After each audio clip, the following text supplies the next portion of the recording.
Hello, and welcome to the first of a series of what I'm hoping will be some short lectures for our Interpersonal Communication COM 1500 class. So in these lectures, I'm going to try and do about 5 or 10 minutes apiece and just go over some of the key ideas that are presented in your book and that are important for you to know. I figure this is probably better than us doing a hour and 15-minute lecture, because those are kind of hard to sit through. So anyway, I want to talk about some of the needs that communication fills in our lives. This is part of chapter 1 in your textbook and the introduction to interpersonal communication.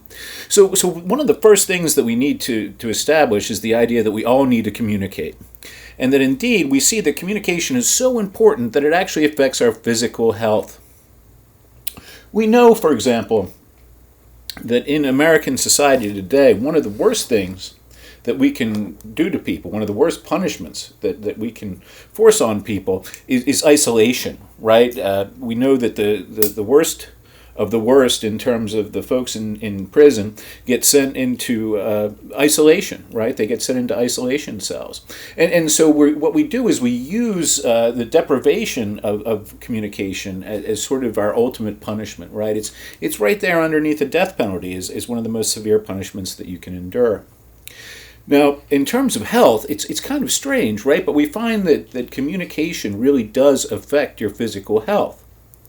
We know that people with strong social networks, people with lots of friends and family, for example, live an average of 3.7 years longer than people who don't have these kinds of social networks, right? We know that isolation and a lack of a social network affects your coronary health, right, your heart. So no communication, right, or isolation.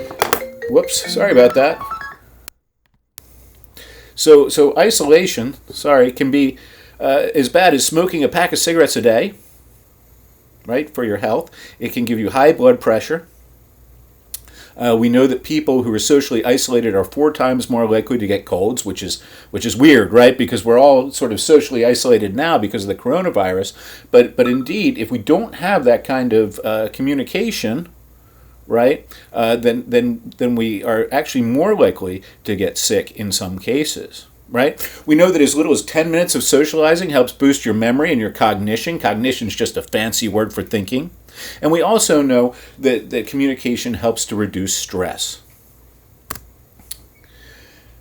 So we talked about some of the physical needs that communication satisfies, but one of the more interesting aspects of this, in my opinion, deals with what we call identity needs, right? So as your book explains, we decide who we are, right? How we think about ourselves in terms of how other people react to us.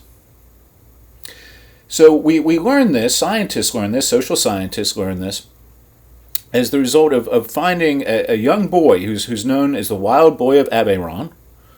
He was a feral child, meaning he was a wild child, right? He literally grew up on his own in the wilderness, right? He was discovered in the year 1800. They found him in the small town in France named Aveyron, right? And when they found him, he had come out of the forest and was searching through trash for something to eat. And what they discovered is that he had had no human interaction to that point in his life. And as a result, he had no sense of his own being in the world. He had no sense of self, right? He had no idea who he was because he had never related to other people. Now, I want you to take a minute and think about this, because this is a really interesting point. What it suggests is that the way other people perceive us, right, how we think that other people perceive us, is what establishes our idea of who we are, the very idea of self, right?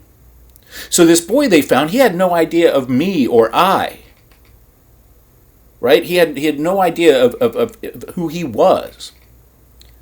And that's simply because he didn't have that human interaction. He didn't have that interpersonal communication that helped him define himself. So again, this is really important, and it has some really significant ramifications, right? Much of this idea of who you are is concocted, you think it up when you're young.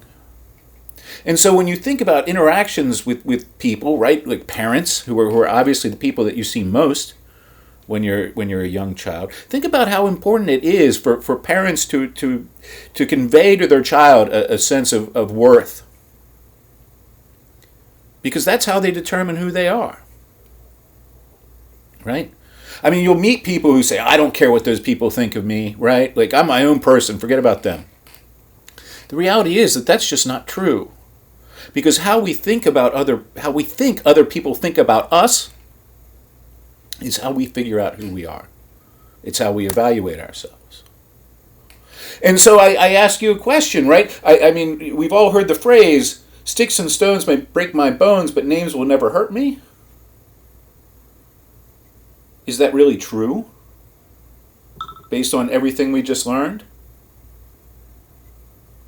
It's not really, right? Because we figure out who we are based on how other people perceive us. So if people are constantly telling us we're bad or that we're no good, then that's how we begin to think of ourselves. And of course, Aesop, who's famous for writing all the fables, right? The camel's nose under the tent and all these things, right? I'm sure you probably heard of Aesop's fables when you were younger. He said, a man is known by the company he keeps. And to some extent, this is probably right. Right? Perhaps it's better to say, a man knows himself by the company he keeps. So you need to think about the people that you surround yourself with and how they treat you. Because that shapes your idea of yourself and who you are, whether you like it or not. So the last bunch of needs I want to talk about are what we call social needs. And communication, we find, satisfies a whole host of social needs. If we communicate for pleasure, just for fun, talking to another person. We communicate for affection, for love, right? For that feeling of being loved, for companionship, so that we have friends, so that we have people around us. Sometimes we communicate for escape, just to escape the situation that we're in, just to get away from the reality of our everyday existence. And of course, that could be relaxing, so we communicate for relaxation as well. Sometimes we just like to sit and chat with our friends. And then finally, we also communicate in order to satisfy a need for control. Because like it or not, we communicate many times so that we can get other people to do what we want. We do that when we go and we order food in a restaurant. We do it in sort of more nefarious or sneaky ways when we tell a boyfriend or a girlfriend or a husband or a wife, oh, you don't love me, right? Those are all ways of getting people to do things that you want them to do. So oftentimes control figures into this. So there is a recognized link between interpersonal communication and happiness. We know, for example, that with students like yourselves, students with rich social lives, people who have many friends, who are part of clubs and organizations or play team sports, they're the happiest.